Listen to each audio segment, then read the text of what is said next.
స్వామి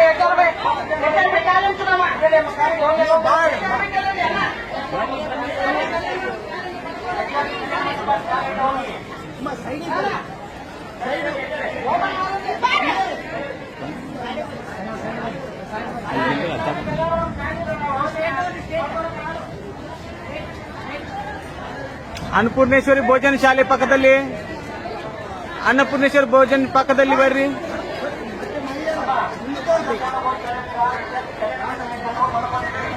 ಬರ್ರಿ ಅನ್ನಪೂರ್ಣೇಶ್ವರಿ ಭೋಜನ ಶಾಲೆಯಲ್ಲಿ ಬರ್ರಿ. ಭೋಜನ ಶಾಲೆಯಲ್ಲಿ ವ್ಯವಸ್ಥೆ ಮಾಡ್ತಾರೆ ಬರ್ರಿ. ಮಟ್ಟಕ್ಕೆ ತಗತಾರ ಹೋಗ್ರಿ, ಅಲ್ಲಿ ಮುಂದೆ ತಗತಾರ ಹೋಗ್ಬೋದು. ಹೋಗ್ರಿ ನಡೀರಿ, ಹೋಗ್ಬೋದು. ಅಲ್ಲಿ ಓಪನ್ ಮಾಡ್ಯಾರ ಹೋಗ್ರಿ. ಅಲ್ಲಿ ಮಾಡ ಕಲ್ಯಾಣ ಮಂಟಪ ಓಪನ್ ಮಾಡ್ಯಾರ ಹೋಗ್ರಿ. ಅಲ್ಲಿ ಮಲಗಬಹುದು. ಕಲ್ಯಾಣ ಮಂಟಪ ಹೋಗ್ರಿ. ಭೋಜನ ಶಾಲೆ ಬರ್ಬೋದು. ಸ್ವಾಮಿಗಳು ವ್ಯವಸ್ಥೆ ಮಾಡಿದ್ದಾರೆ. ಸ್ವಾಮಿಗಳು ಅನುಕೂಲ ಮಾಡಿಕೊಟ್ಟಿದ್ದಾರೆ. ಭೋಜನ ಶಾಲೆಯಲ್ಲಿ ಮಲಗಬಹುದು. ನಡೀರಿ ಕಲ್ಯಾಣ ಮಂಟಪ ಬನ್ನಿ. ಕಲ್ಯಾಣ ಮಂಟಪದಲ್ಲಿ ವ್ಯವಸ್ಥೆ ಮಾಡಿದ್ದಾರೆ. ಬನ್ನಿ, ಕಲ್ಯಾಣ ಮಂಟಪದಲ್ಲಿ ವ್ಯವಸ್ಥೆ ಮಾಡಿದ್ದಾರೆ. ಬನ್ನಿ, ಸ್ವಾಮಿಗಳು ಖುದ್ದಾಗಿ ಬಂದಿದ್ದಾರೆ. ಬನ್ನಿ.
వస్తూ ఉంటారమ్మా.